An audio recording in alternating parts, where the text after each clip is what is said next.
I always say, please feel to interrupt me.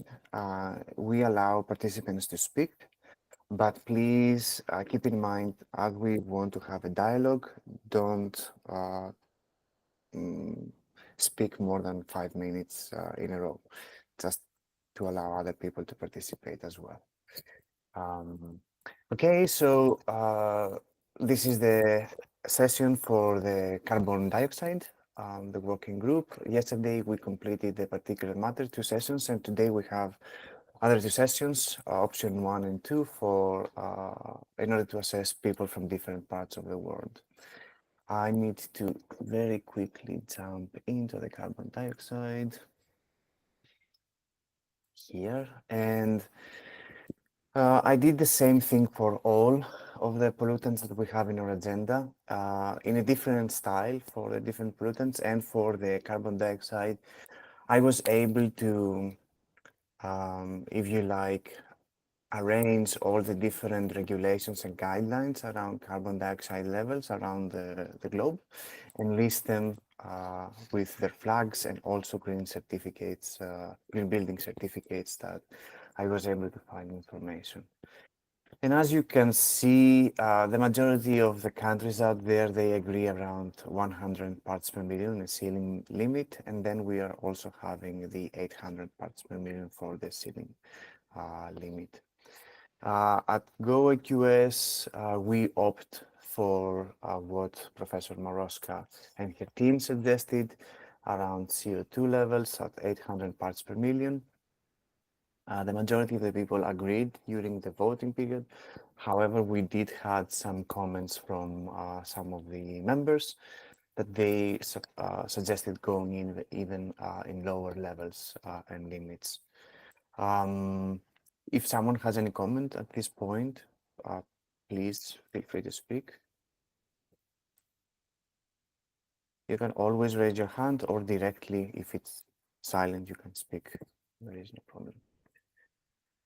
And then for the starter tier, where we are a little bit more relaxed with the standard, we are proposing the 1,000 parts per million as another tier for people to see what's happening in the indoor air quality. Remember the first starter tier, which we call, only pay attention to PM2.5 and carbon dioxide levels, and the ultimate tier has all the pollutants and more strict values for the pollutants that we have there. And here the same thing, the majority of the people agree on the 1,000 parts per million. Again, we also had 2 comments, if I remember well, where they suggested stricter. And in some cases, they also say having the same values with the ultimate and starter. And the only difference is that with the starter, we basically only focus on those 2 parameters rather than give the whole range of pollutants that we have at GoIQS. Some of the comments, or all of the comments that I could take from the survey, I have included them here. I don't remember who wrote what. So if you see your comment and you would like to iterate and say something more, feel free to share this comment. Instead of me reading them, you can read them yourself. Like for example, Plum, I see your comment here clearly. Yes. If you would like to say something about it. Yeah, I think almost all of this is me. I mean, as you know, Soterios, we're advocating for indoor air quality to be recognised as an accessibility issue, which means setting a universally accessible limit, which doesn't sort of change depending on setting. It makes all settings have the same lowest possible level to, and what we talk about in bullet point 5, the report that we released in November called for an indoor air quality performance standard that effectively lowers the risk of poor health outcomes from infection by airborne pathogens and exposure to other airborne pollutants to the lowest practicable level. And I know you and I have spoken a lot about, well, what should the limit be? I think if we look at it from the lowest practicable level, what can we actually achieve? And what are the orders of magnitude in terms of risk for every 100 parts per million that we increase the limit? So when I provided the feedback in the questions, my feedback was for the starter limit to be at 800 as set in the 2024 blueprint, and for the ultimate level to be set at that the lowest practicable risk. So to actually, have a lower standard. Mhm. So yeah, and that's the rationale. We don't just put a ramp into the aged care facility because we've got a high proportion of people who use wheelchairs. We put the ramp into all public spaces to make them universally accessible. And if we apply the same logic to indoor air quality and people living with chronic health conditions, then you have to apply, a safe indoor air quality standard that's makes all public indoor spaces universally accessible. Be it for the child returning to school with cancer, or that in my family's case, the child of a high risk family, the child of someone with a transplant, or that person with a transplant in the workplace or in the local shopping centre. I think we need to stop thinking about vulnerable people being only siloed in healthcare and aged care settings, and actually as needing universal access. So that's just the feedback from us. Someone has raised his or her hand. Lula. Hi, I'm Lula Timmerman. I work for the federal government of Belgium. I would just like to say that we follow Mrs. Stone, her standpoint, I think. We want a global limit that people strive to. We understand that it's not always possible, but strive to a limit. At this point, we have 900 ppm and 1,200 ppm, but we do understand that there is, determining the exact standpoint is a little bit difficult. And what's the difference between 800 and 900 and different situation. But I just wanted to reiterate Ms. Stoner's standpoint that creating an indoor air that is always healthy and always risk averse in general is also something we strive for. Thank you. Thank you both for your comments. And basically, this is what you have wrote in here, like with all of those bullet points, you have listed all of those points. And we also have some other comments. They are written in Spanish. So basically, they are talking about how in Spain they calculate the CO2 limits indoors. And they are saying that they are taking the base ambient CO2 levels, whatever that will be, 450 or whatever the case. And then they have different classes and they sum a number based on the class of the building that supposedly you have to protect the occupants from. For, let's say, in a hospital, the class is the more strict, so the add number is lower, begins, if I remember well, at 350. So you add 400 parts per million, which is the ambient, plus 350. And then you have this kind of a scale. I don't think the person who wrote this comment is connected here today. Maybe he's going to come in the later session. But yes, and they call them IDA 1, IDA 2, and IDA 3. And then lately we have seen that there is a lot of debate of whether carbon dioxide is a pollutant that affects cognitive function of the occupants or not. There is a lot of debate, research. Some they say yes, some they say no. Recently, ASTRAE, they shared this document where basically they take like a neutral position around the cognitivity impact that carbon dioxide may have on human health, and they focus on the complex airborne disease risks that may involve with higher concentrations of carbon dioxide levels. I don't know if someone else has read it and has any comment around it, but this is what I took out of this document.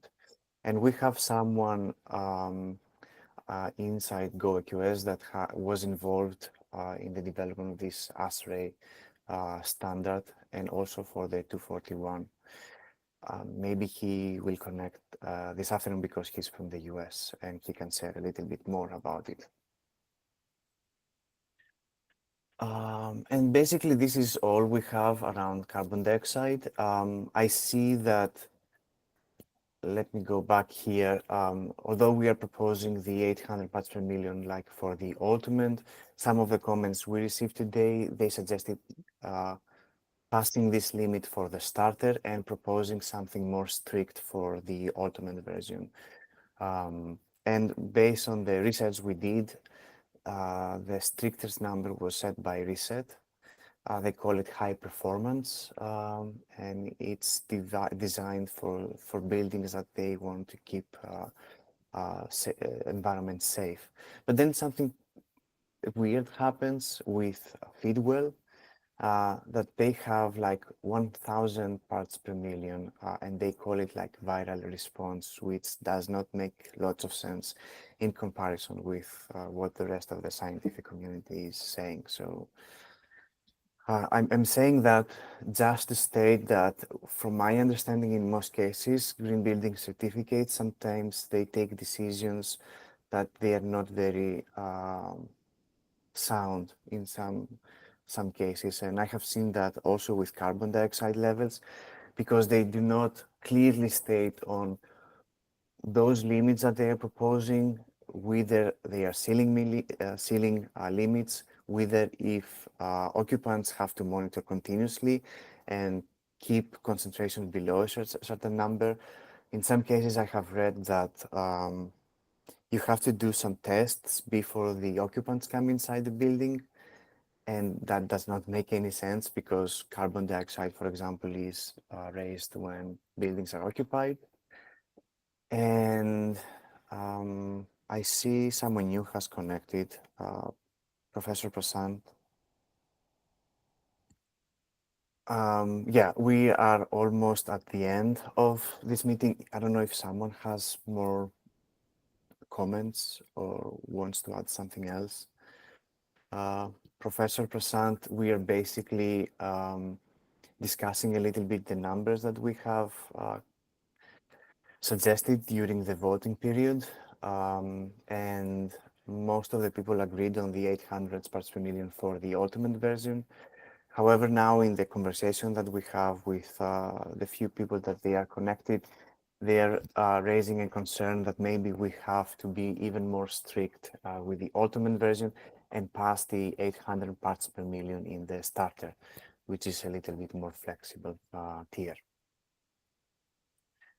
And finally, we also discussed some of the comments and the recent position from ASHRAE regarding carbon dioxide levels, on whether it has impact on human health or not, and basically that they focus on the complexity as an airborne disease risk tool rather than cognitive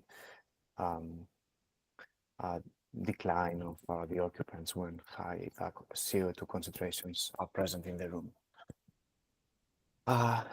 Yes, please, Lula. Hi, I was just wondering if any of the answers reflected, the duality of CO2 as guidance for indoor air quality, because it's easy to use, but it's not very conclusive for anything else than biopollutants.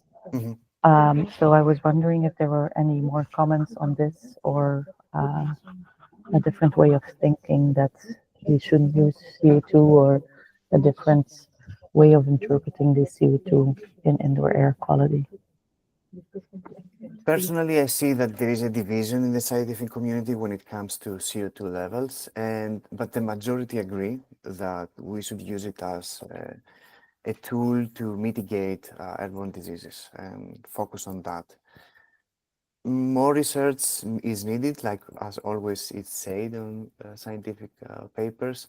And I think this is the reason ASRE came up with this document in order to make it more firm that CO2 is mainly going to be used only for this reason and nothing else.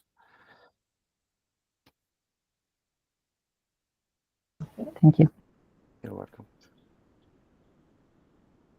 And in the beginning, when I first introduced GoAQS with a variety of people from the members that we have, they were always asking me, how are we going to use CO2 levels?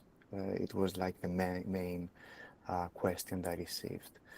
And I always say to them, like, it is fundamental for the airborne diseases risks, but in some cases, we also have to consider that with high carbon dioxide levels, we also build up other gases like VOCs in the indoor space. Like there is a correlation between all of them. Currently, I'm doing some tests where I want to see if radon and carbon dioxide have a relationship. Although radon is mainly influenced by environmental aspects, like what's happening with the outdoor environment in order for the radon gas to start infiltrating for the building and come. But I want to see in the long run if I can find any remote correlation of those two things. Yeah.